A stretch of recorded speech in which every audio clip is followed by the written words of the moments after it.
급기야 현 정부 당국자 조명래 환경부 장관은 지난해 11월에 이런 발언까지 해서 빈축을 사기도 했습니다. 지금 이렇게 많은 중국에서 미세먼지가 넘어오는데 미세먼지는 중국을 탓하기 전에 생활 속 미세먼지를 내가 먼저 스스로 줄여야 한다라는 발언을 해서 빈축을 샀기도 했습니다. 정천 의원님 청와대에 계셨으니까 저는 궁금한데 적폐청산은 그렇게 무섭게 빠른 속도로 적극적으로 의지를 갖고 잘하는데 미세먼지 공약은 지금 들어봤는데 왜 이렇게 안 되는 겁니까? 미세먼지를 우리 정부의 힘으로 또 대한민국의 노력만으로 없앨 수 있다면 그럼 얼마든지 그렇게 할 수가 있겠죠. 예. 그렇지만은 지금까지 쭉 말씀을 주셨다시피 공기란 것은 항상 움직이고 떠다니는 것이기 때문에 우리나라가 위치한 곳이 하필이면은 세계의 공장이라고 불리는 중국 바로 옆에 위치를 하고 있고요. 또 편서풍 때문에 기본적으로 바람의 방향이 서쪽에서 동쪽으로 불 수밖에 없는 상황입니다. 이런 불리한 지정학적 요소를 감안을 해야 되는데 예. 다만 저 몇 년 전인가요? 서울 시내에서 가장 대기 오염이 심한 곳을 조사했는데 의외로 강남구 대치동이 나왔어요. 그래요? 제가 대단히 놀라가지고 거긴 대모산도 있고 예. 근데 왜 그럴까 했더니 밤 11시에서 12시 사이에 학원 마칠 때 예. 부모님들이 애들 태워다 주려고 기다리면서 공회전 하는 것 배출가스. 예. 그것 때문에 대치동이 서울 시내에서 대기 오염이 가장 심한 곳이다. 거기가 또 경유차들 많잖아요, 외제차. 그건 모르겠습니다. 예. 그런 얘기를 듣고 이게 반드시 어떤 원인이 있으면은 그걸 잡을 수는 있겠는데요. 다만 저는 또 이렇게 생각합니다. 네. 지금 저희가 이제 중국 옆에 있기 때문에 그렇지만은 중국뿐만 아니고 인도라든가 인구가 밀집돼 있고 또 지금 한참 개발을 하고 있는데 여러 가지 사정으로 인해 가지고 공해 저감 장치가 아직 그렇게 보편적으로 보급이 안 된 나라 같은 데는 굉장히 심합니다. 북반구 중위도 국가에서 이게 집중적으로 나오고 있고요. 우리뿐만 아니고 여러 나라들이 지금 미세먼지로 인해 가지고 고통을 받고 있는데 차제에 이것을 지구 온난화로 인한 탄소 배출권 제도와 같이 또 전 세계적인 또 그런 합의를 거쳐가지고 여기에 대해서도 미세먼지 배출권 제도 같은 것을 한번 도입하는 것을 고려해야 될 때가 되지 않았나 그런 생각도 듭니다.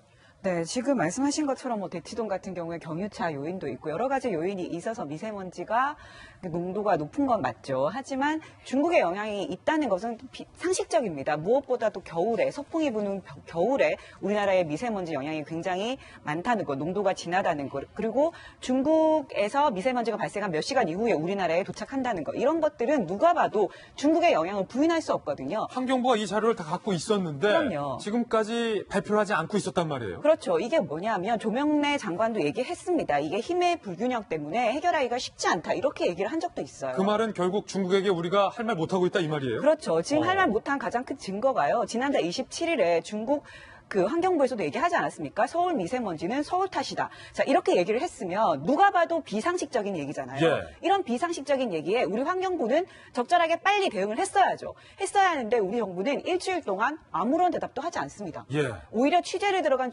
우리가 왜 아무 말 하지 않느냐는 기자들한테 중국 탓이라고 말을 못한다는 식으로 얘기를 했어요. 그런 걸 보면 과연 이게 문제를 해결하고자 하는 의지가 과연 한국 정부가 갖고 있는 것인지가 정말 의문스럽고요. 대통령 공약과 다르게? 그러게. 그리고 그뿐만 아니라 지금 그렇게 얘기를 하니까 너무 국민들이 황당하고 당황해서 왜 이거를 반박을 하지 못하느냐라고 해서 너무 많은 불만이 토로가 되니까 일주일 뒤에서야 중국이 자신네들 유리한 그 정보만 가지고 공개를 했다. 유리한 아전 이슈식으로 해석을 했다라고 그때서야 얘기를 합니다. 슬그머니. 네, 중국이 저렇게 얘기를 하는데 우리 정부가 가만히 있었다는 거에 국민들은 굉장히 분노를 했는데 분노를 한 가장 큰 이유는요. 우리는 숨도 제대로 못 쉴 정도로 뿌연 하늘만 보고 파란 하늘 못 본 지가 너무 오래됐고 또 이 미세먼지 같은 경우에는 발암 물질도 섞여 있습니다. 발암 물질도. 네, 애들을 내보내기가 너무너무 겁이 나거든요. 예. 초미세먼지는 그만큼 위험한데 뇌까지 들어간다면서요. 네, 그렇게 위험해서 오히려 이걸 초미세먼지라고 불러야 되나, 오히려 더 중대하고 좀 위험한 이름으로 불러야 되는 거 아닌가라는 우려가 될 정도인데. 초미세 중금속 뭐 이런 식으로. 네, 그렇죠. 먼지가 아닌 거죠. 예, 먼지가 아니다. 네, 그런 상황으로 걱정을 하고 있는데 우리는 그래서 정부가 이걸 해결해 준다고 하지 않았습니까? 그래서 정부만 믿고 있었던 거죠. 이게 중국이랑 협의를 잘 해서 지금 해결되고 있겠지라고 했는데 중국이 하는 말이 서울 미세먼지는 서울 탓이다라고 얘기를 해보니까. 네 탓이다. 왜 우리한테 그러냐. 그럼 이때까지 중국이랑 무슨 협의를 한 겁니까? 예. 우리는 이게 중국과 협의해서 좀 나아지겠지라고 했는데 이게 나아질 가능성이 있는 겁니까? 그렇게 믿고 있던 국민들은 약간 좀 뒤통수를 맞은 기분이 들었던 거죠. 예, 오늘 미세먼지가 상당히 안 좋습니다. 제가 쓰는 어플은 밖에 나가지 말라고 하는데 안 나갈 수도 없고 걱정입니다. 주말 새에 암사역에서 흉기 난동이 발생했는데 저희가 이 흉기 난동의 원인을 단독으로 취재했습니다. 먼저 영상부터 함께 보시죠. 지금 보시는 것처럼 이 암사역 근처에서 한 남성이 흉기를 들고 난동을 부리는 장면입니다.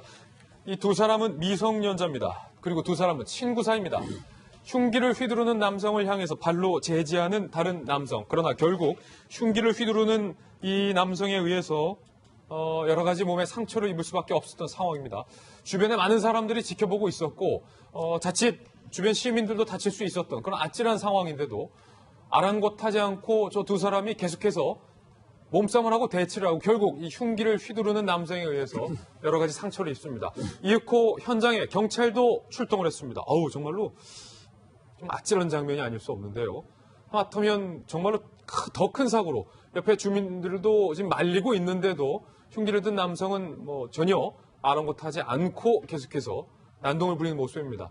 경찰이 출동을 했지만 흉기를 든 남성은 경찰을 향해서도 계속해서 격렬한 반응을 보였습니다. 뭐 이렇게 자전거를 들고 집어 던지려 하는가 하면 경찰의 컨트롤에도 제대로 따르지 않아요. 테이저건을 발사했지만 어찌된 일인지 테이저건을 잘 안 맞은 건지 모르겠지만 이 남성이 계속해서 난동을 부리고 있는 모습.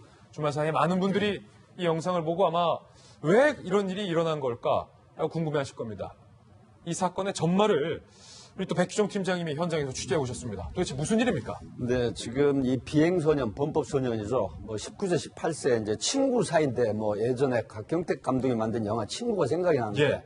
지금 도심에서 저녁 7시경이긴 하지만 저런 식으로 그 흉기를 들고 했는데 이 사람들이 이런 그 싸움을 하게 된 거는 아마 둘이 마트에서 현금을 훔쳤다라고 합니다. 이제 그렇게 돼서 경찰이 수사를 했는데 바로 그 흉기를 들지 않은 상대방 친구가 먼저 경찰에 이제 체포가 돼가지고 조사를 받는 중에 공범이 누구냐라고 해서 자기 친구를 일명 불었다. 소위 말하면 그 이름을 대고 인적사항을 알려줬다라고 하는 것에 감정을 가지고 결국 저런 행위를 했는데. 그러니까 내 이름을 불었다고 흉기를 들고 난동 부렸다. 그렇습니다. 복수를 한 거죠. 소위 예. 말하면 복수를 하는 그런 상황으로 결투 같은 그런 어떤 폭력을 행사한 것이죠. 목격자들의 이야기도 저희가 한번 인터뷰로 담아봤습니다. 목격자들의 이야기 들어보시죠. 피해자를 보니까 찔러지고 눈 여기 나가고 이빨이 우중충 다 나가거든요. 한동안 내가 그걸 쳐다보고 있으니까 막 살려주세요 하더라고. 일단 나와서 사람들이 모여있길래 그때 가서 보니까 우체국으로 난 도망가고 안에 들어올까봐 위험할 수도 있으니까 뭐 장대령 무서워요. 시민분들은 무서울 수밖에 없는데 또 하나의 논란이 지금 영상을 보면 경찰이 출동을 했는데 제대로 제압을 하지 못했다. 뭐 한 거냐 이런 비판도 있어요. 네, 사실은 지금 네티즌들이 도대체 테이저건이 놀이개냐 아니면 삼단봉이 무슨 장식이냐 이런 비판이 굉장히 거셉니다. 예. 사실은 광주에서 있었던 광주 집단 폭행 사건 때도 출동한 지구대 경찰관들의 대응이 굉장히 미흡해가지고 국민들로부터 그 실망을 얻었거든요. 근데 이번 같은 경우에는 이제 여러 가지 상황이 있겠지만 첫 번째 흉기를 든 미성년자에게 예를 들어서 과격한 어떤 진압을 했을 때 이제 소위 그 이후에 일어나는 과잉 진압이다. 미성년자에게 저런 형태의 어떤 제압을 꼭 했어야 되느냐. 이제 이런 전제는 예를 들어 상처를 입거나 제압 과정에 어떤 문제가 생겼을 때는 경찰관이 합법적으로 진압을 하고 흉기를 든 사람을 제압을 했음에도 불구하고 이 피의자 인권이 침해됐다라고 하는 비난이 거세지거든요. 예. 그렇기 때문에 저는 두 가지를 말씀을 드립니다. 우선 사실 선진국가 같은 경우에는 굉장히 경찰관이 현장에 그 흉기를 든 어떤 무장한 범인이라든가 이런 걸 제압을 할 때 경찰관이 사소한 실수 내지는 어떤 실수가 있다 하더라도 여기에 대한 처벌이라든가 하지 않고 오히려 더 보호해주는 그런 역할이 있거든요. 그럼에도 불구하고 피해자 인권은 정말 굉장히 강력하게 내세웁니다. 하지만 범인을 제압하는 거나 피해자 인권이 상당히 지금 약화되어 있다는 게 현실이기 때문에 여기에 대한 시스템을 보완해주고 법적인 보호를 해줘야 된다라고 하는 부분이 있고, 또 하나는 경찰이 현장에 투입을 됐을 때 정말 끊임없는 훈련, 끊임없는 어떤 대응 훈련을 해야 됩니다. 이런 부분이 있어야만이 경찰관이 완벽한 현장에 진압을 할 수가 있는데, 사실 또 이렇게 말씀을 드립니다. 제가 현장에서 근무를 했기 때문에 경찰도 가족이 있고 사실은 100만 가족이 있거든요. 지금 현재 경찰 가족들만 해서. 그렇다고 하면 현장에 나가 있는 경찰관, 내 가족이, 내 남편이, 내 오빠가, 내 정말 그 아빠가 다치진 않을까 하는 그런 조바심이 많아요. 하기 때문에 이런 부분에 있어서 예. 비난만 너무 할 게 아니라 현장에 대응할 수 있는 강화된 어떤 법적 시스템도 마련이 돼야 되지 않느냐, 이런 걸 저는 주장을 하고 싶습니다. 지금 저희 돌직구쇼에서 단독으로 취재해서 보도해드리고 있는 내용인데, 현금을 훔쳤다라는 혐의로 친구 한 명이 경찰에 붙잡혔고, 거기서 누구랑 같이 훔쳤어라고 물어보자 누구누구요 라고 말했다는 것 때문에 지금 흉기를 난동 갖고 온 건데, 아니 사실은 물론 죄이긴 하지만 뭐 소액의 현금을 진짜로 훔쳤다라는 가정을 해봐도 그게 칼부림까지 할 정도의 일은 아니잖아요. 그렇죠. 친구가 과연 의리 없이 내 이름을 불렀다는 것에 상당히 화가 나서 그랬던 것 같은데, 예. 좀 이해할 수가 없는 상황이죠. 결국 이 사건에 있어서는 그 잘못된 의리를 지키지 않았다라는 것에 대한 응징으로 보여지고, 거기에서는 분명히 처벌이 더 강하게 따라야겠죠. 그리고 앞서 우리 백희종 팀장님 말씀하셨던 것처럼 경찰에 있어서도 좀 더 많은 재량권을 좀 부여될 필요가 있을 것 같습니다. 그러니까 지금 우리는 그 동영상의 전말을 다 보고 상당히 과격했던 현장이었으니까 경찰이 신속 대응하고 제압할 필요가 있었다라고 지금 얘기를 하겠지만, 만약 누군가가 저 대치 상황서부터 딱 동영상을 찍었고 경찰이 출동하자마자 바로 테이저건을 발사하는 영상을 찍었다고 한다면 분명히 상황을 모르는 누이꾼은 이렇게 댓글을 달 겁니다. 건장한 경찰 2명이 왜소한 미성년자 1명에게 오자마자 바로 설득하거나 안정시키는 노력도 없이 즉시 테이저건을 쐈다. 과잉진압했다. 너무 위험하다라는 식으로 또 가서 과연 이날에서 가해자의 인권은 어떻게 되는 것이냐라는 식으로 또 흘러갈 것 같습니다. 그러니까 좀 경찰의 권위를 좀 세워줄 수 있는 면이 필요한데, 백희종 팀장이 말씀하셨던 것처럼 경찰에게 있어서 그 범죄 현장에서 총기의 사용에서 좀 더 많은 재량권을 줘야 될 것이고요. 그 다음에 그 범죄 증인에 대한 보호에 있어서도 저 사람이 자기 친구를 얘기했다고 한다라면 어느 정도 상황의 보복이라든가 그런 것도 예상할 수가 있었기 때문에 경찰 입장에서는 뭔가 좀 어떤 조치를 취했어야 되는 아쉬움이 있었는데, 그런 면에 있어서 제도적인 미흡함이 너무 많이 보인다라는 좀 생각이 듭니다.